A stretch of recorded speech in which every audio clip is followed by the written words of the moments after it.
Question number 56, let's read it.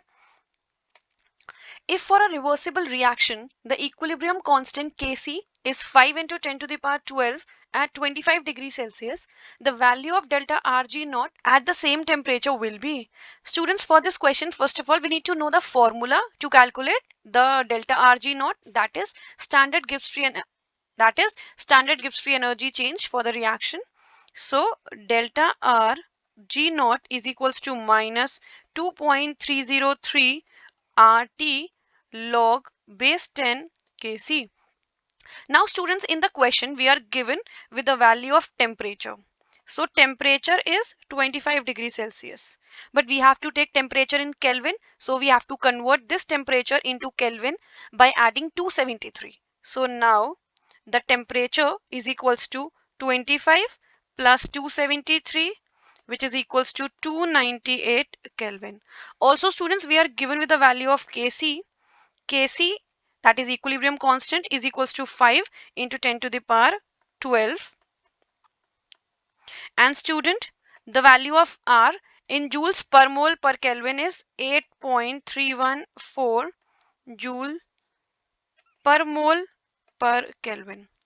Now student, let's put the values of temperature, equilibrium constant and R, that is gas constant, in the above equation. The value of delta R G naught is equals to minus 2.303. The value of R is 8.314 joule per mole per Kelvin multiplied by temperature, that is 298 log base 10 Kc is 5 into 10 raised to the power 12. Now students, so it is very clear that the correct answer is option number 2.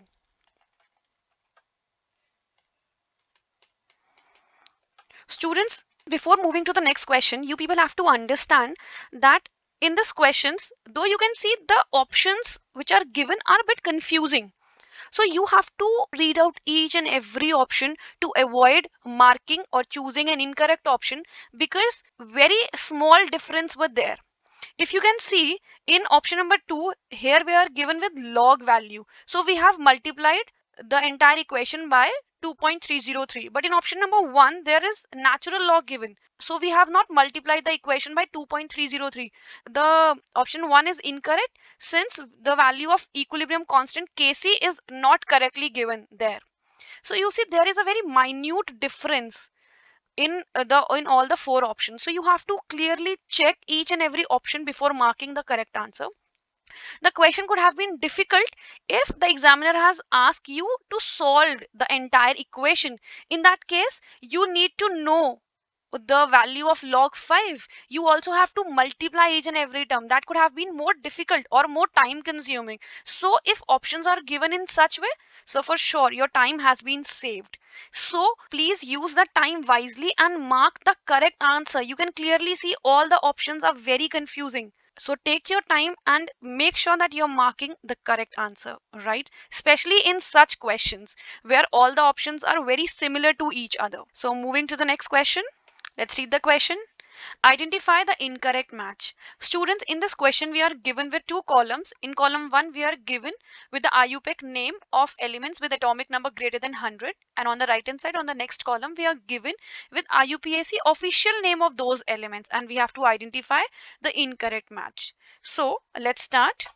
Number 1, we are given with unnil barium, which is 102, then unnil pentium, which is 105, then we have unnil octium, that is 108. The last is unnil enium, which is 109.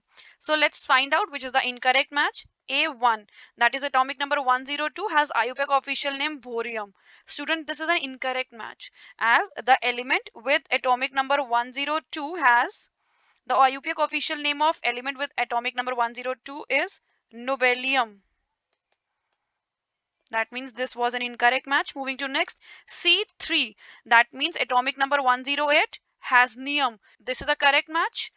Moving to next, D4. That means the IUPAC official name of element with atomic number 109 is meitnerium. This is also a correct match. Moving to next, B2. That means Atomic number 105, dubnium. This is also a correct match. So the answer for this question is option number 1.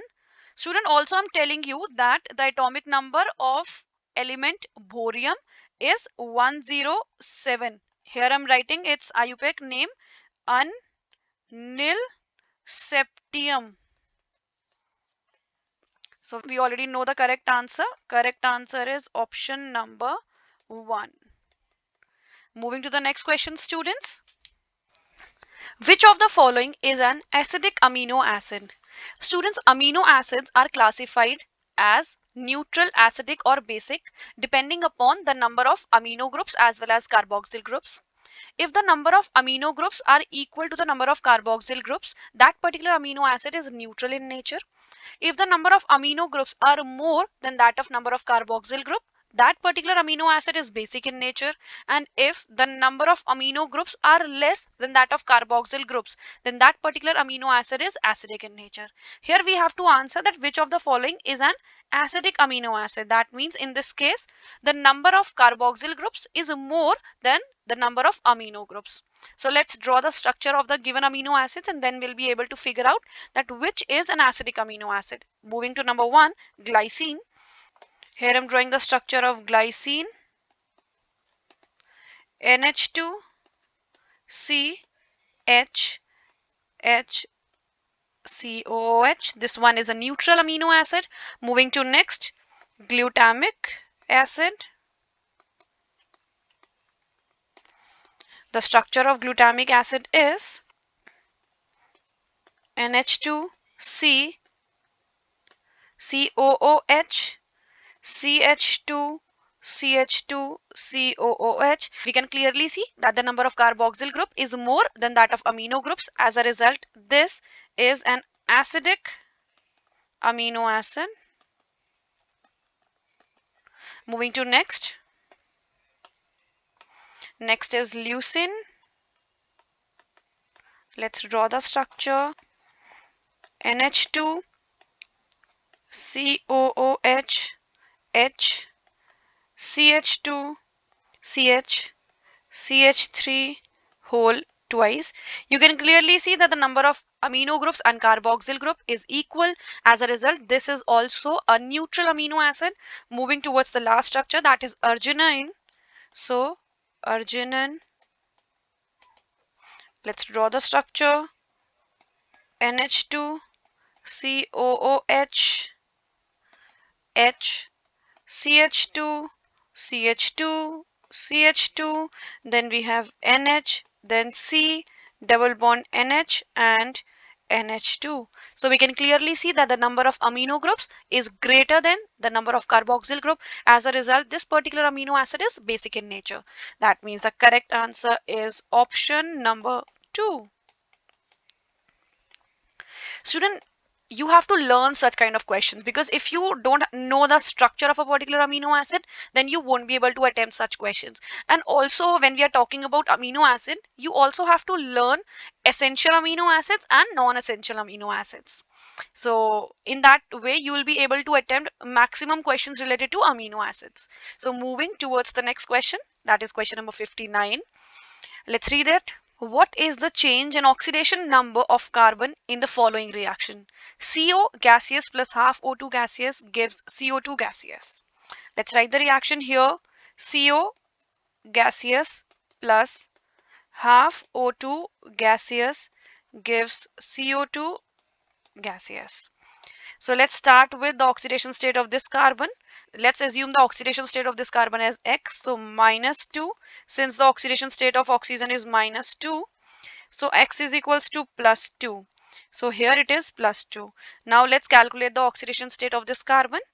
X minus 2. Since here we have 2 oxygen. So minus 4 is equals to 0. X is equals to plus 4. That means the oxidation state of carbon has been changed from plus 2 to plus 4. That means the correct answer is option number 3. Student, for scoring good in NEET exam, first of all, you have to go through with NCRTs, all four NCRTs, that is part 1, part 2 of class 11, part 1 and part 2 of class 12 thoroughly, because you people have seen, as we have discussed the last question related to amino acid. If you people are unaware of the structures which are given in NCRT, you won't be able to attempt that particular question. So first of all, you have to learn each and everything given in NCRT. You have to read particular NCRT many a times thoroughly. Then only you will be able to attempt such questions. Moving towards the next question, let's read it. Maltose on hydrolysis gives. Students, maltose is a disaccharide which is composed of two alpha D glucose units in which C1 of one glucose is linked to C4 of another glucose units. Let's draw the structure of maltose, then you'll be able to clearly understand the structure. Here I'm drawing structure of maltose.